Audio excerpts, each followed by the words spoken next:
Starting a business means turning lemons into lemonade. Today, we are going to answer an important question that is on every new wannabe entrepreneur's mind, which is, what is it really like to run a business? So I'll offer you a few tips on just how to think about it and what you can actually expect when you're getting started. Generally, starting a business, I'd say number one is have a high pain threshold. That's it. There's a friend of mine who's got a good saying, which is that starting a company is like eating glass and staring into the abyss. Okay, that's generally what happens, because when you first start a company, there's lots of optimism and things are great, and then so happiness at first is high. Then you encounter all sorts of issues. And happiness will steadily decline, and then you'll go through a whole world of hurt. And then eventually, if you succeed, and in most cases you will not succeed, and Tesla almost didn't succeed, came very close to failure. Then if you succeed, then after a long time you will finally get back to happiness. Make sure that whatever you're doing is a great product or service. It has to be really great. And I go back to what I was saying earlier, where if you're a new company, I mean, unless it's like some new industry or new market, that if it's an untapped market, or then you have more ability to, the standard is lower for your product or service. But if you're entering anything where there's an existing marketplace against large entrenched competitors, then your product or service needs to be much better than theirs. It can't be a little bit better, because then you put yourself in the shoes of the consumer, and they say, why would you buy it as a consumer? You're always going to buy the trusted brand unless there's a big difference. So a lot of times, entrepreneur will come up with something which is only slightly better, and it can't just be slightly better. It's got to be a lot better. Number three, I'd say, is constantly seek criticism.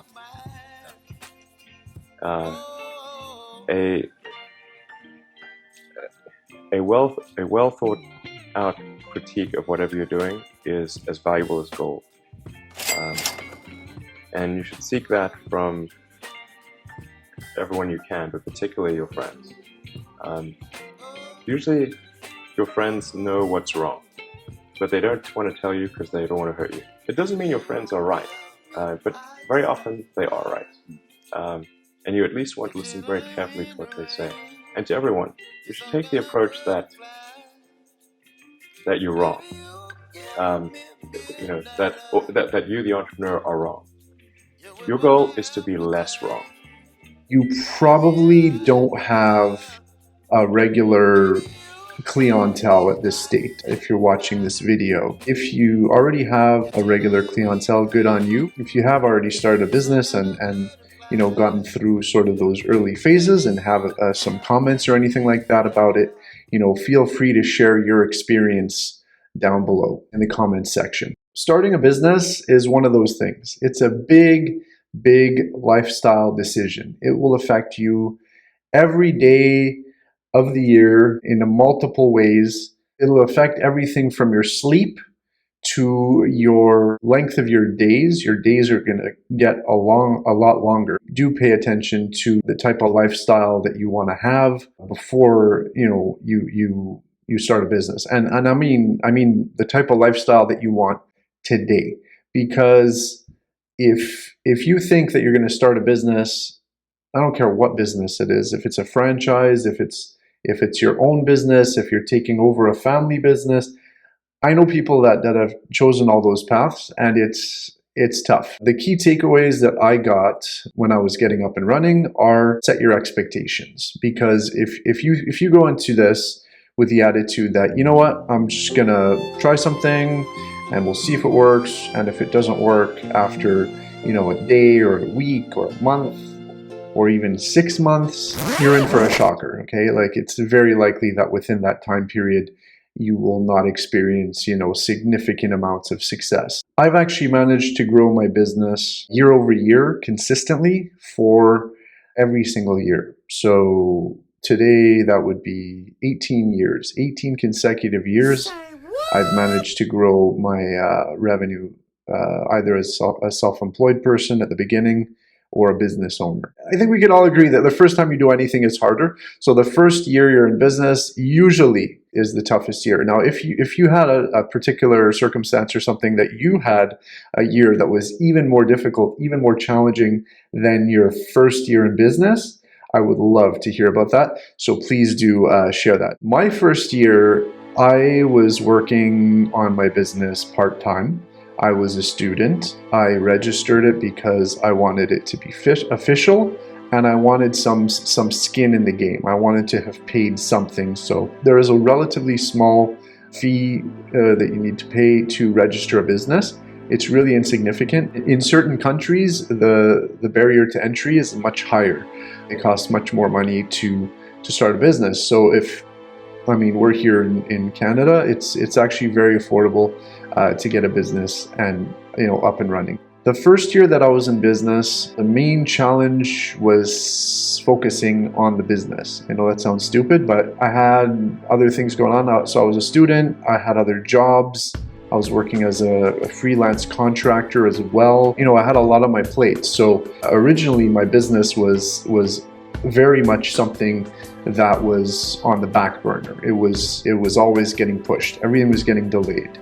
So I'd have my day-to-day stuff that I'd have to do, and then I'd have to focus on my business. Now, with a full course load as a student, working about 30 hours a week at an e-learning company, and then on top of that doing, one or two jobs at the school itself. I was a teaching assistant multiple times. The challenge a little later, when I had, let's say, graduated my studies and was off to like a full-time job, was being too comfortable. If you're too comfortable with your day job, you're gonna have a tough time finishing your workday and then, coming home. Coming home, that was a thing back then. So, you had to go to the office, right? Working from home could be considered beneficial unless you're a really social type, and that actually might work against you. Running a business for me was very challenging the more comfortable I was. You have to have a lot of willpower to leave something that's very comfortable for something that is more challenging and puts you in a new, unknown sort of environment, like foreign territory, and you really need to want it. You need to want it in order to do it. It's got to be like a bug inside of you, like almost like an illness, an obsession, an addiction, to really be passionate enough about what it is that you want to pursue full time as a newbie in the space of running a business or a startup. Being too comfortable was a big problem. I did get laid off during the 2008 crisis. I was laid off as part of a huge bunch of layoffs. There was mass layoffs. They laid off 50% or more of the company, and I happened to have been a newbie, a new employee inside of that company. And so, I also wasn't in with the family and the this and the that. So anyway, that turned out to be one of the best things that ever happened to me, because I ended up massively succeeding. It just took a lot of time and effort and dedication and really persistence. I think that's the key word. I mean, if you want something, you got to go and get it. You got to learn. You have to get the skills. You have to have some skin in the game. So if you're too comfortable and you don't have any skin in the game, go and buy some things for your business. Go and buy some equipment. Go and buy some materials. Go and spend money on some software. Go and register a business. And that will give you a little bit of fire. That will put the fire under your butt that says, look, you just invested in something, you've got to do it now. You've got to pursue it. So try to make create an environment that forces you to succeed, if that makes any sense, or at least that forces you to get the ball rolling. And try to breadcrumb it. Just sort of like be like, all right, now, these are the steps that need to get done. These are the steps that need to get done. And figure out realistically within your schedule what it takes to sort of check mark every single one of those. You'll be up and running. So just getting the momentum, getting the ball rolling can be pretty daunting, especially if you're somebody who's shy and not as into certain parts of running a business, because not everybody, for example, is a natural born salesperson. So if you have a skill but you don't like to sell it and you're not really good at, let's say, explaining it, you're gonna have some trouble putting together like your marketing materials and your service offer and stuff like that. That's all pretty important stuff. That's all really important. So what you do needs to be communicated, it needs to be clear, it needs to be understandable by most of your target audience. My first piece of advice is get less comfortable, if that makes any sense. The other pieces of advice I'm going to give you and the points that I'm going to cover are advantages and disadvantages of actually having a business. There are advantages to having a business and there are disadvantages to having a business. So they're one and the same. Okay, all the advantages are the disadvantages. So the freedom that you get to live anywhere while running a business, theoretically, if you delegate, you should be able to live anywhere.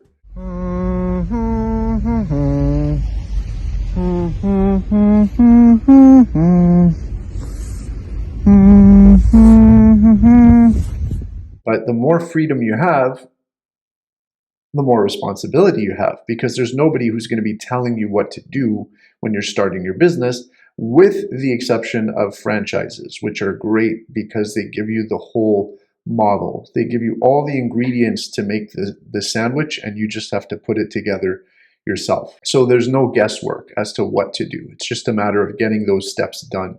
It's all mapped out for you, and it's generally a tried and tested formula. So if you want to start a business but you're not sure which one, my first piece of advice is probably you shouldn't, unless you're really passionate about something. It's a lot of work.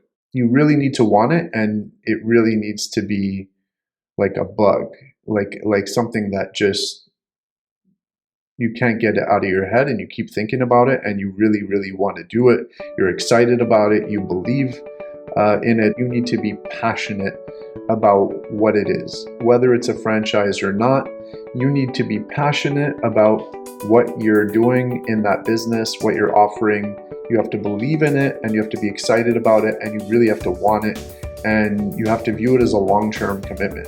In other words, something you could see yourself doing for at least, several years. It's rare that people will start a business and sell it after the first year or two. Obviously it can happen, but and even if when it does, the owners that sell their businesses, they usually stick around inside the business for the purposes of knowledge transfer and knowledge sharing, and sending the new owners a proper send off with all the proper training and advice and guidance. Don't start a business if you view it as a lifestyle upgrade, because at the beginning, it is not a lifestyle upgrade. It is a lifestyle remover. So whatever lifestyle you do experience now in your daily life, if you are not a business owner, you will have less of that, and it will be transformed in ways that you cannot imagine. You'll have to be very creative all of a sudden about your usage of time throughout the entire day, because there's no beginning or end of your workday. So you really have to sort of pay attention to when you're most productive, leverage that time to the max, and make sure that you really structure your day properly. But starting a business can really be fun. Flexibility in your schedule, learning. You're going to learn a lot of things if you're starting a business. Very important skills. You're going to learn how to sell as well, which is the most important skill, I would say, that any entrepreneur or business leader for self-employed people as well. And it's not for everybody, but essentially when you promote your business, you're selling, and you're gonna have to promote it because it's a new business and nobody knows about it, with the exception again of potentially franchises, although even franchises need to do their own local marketing for the most part. So with that freedom that you're gonna have, the problem is nobody is there to guide you. Also, it might take you a while to get your cash flow stream going when you're starting. So you might be, if you start a new construction business, a lot of the time, it takes a while to get paid and stuff like that. Plus, you have to finish the whole job a lot of the time in order to get any kind of cash in. Of course, you have materials costs and all this kind of thing. The other thing to consider is the opportunity costs. So when you're starting a business from zero, you're spending a lot of time there, but you're not getting a salary. So right off the bat, you're taking huge losses with that type of trade-off. So many companies go in the red for a certain time until they can stabilize and really get to a place where they break even and start to make profit, which would be known as a positive cash flow. In addition to the longer hours and harder work overall you're going to have to end up doing, you are ultimately the determining factor of how successful you'll be and what your financial situation will look like. So it's a lot of pressure and a lot of responsibility in a short period of time. The other one that stings a bit is that any failures really are a direct result of your performance at this stage, because when you're starting, usually you're by yourself or you're heading the operation. So it really feels like failure amplified. The ultimate failure is you going out and trying something, and there will be people beside you and around you that say, don't do that, you shouldn't do that, you should do something else, why don't you just stick to your whatever secure, safe situation and not take this sort of plunge and make this sort of commitment. There's other things you could be doing and this and that, and some of them might just be negative about everything, and other people might be, just in your surrounding circle and just skeptical because they think it's something that they can't do, and it's but don't let that discourage you and prevent you from doing what you want to do. I'll take that a step further and suggest to you that you should try to remove any negative personalities in your surroundings. There was a point where I had to cut out a few friends that were just really negative energy, negative Nellies. You can't cut out certain family members, so you just have to roll with it and accept that they're concerned about you. Respectfully disagree with their point of view and pursue what you want to do, because at the end of the day, it's not them who gets up every day and does something to make money, it's you. So just do what you want to do.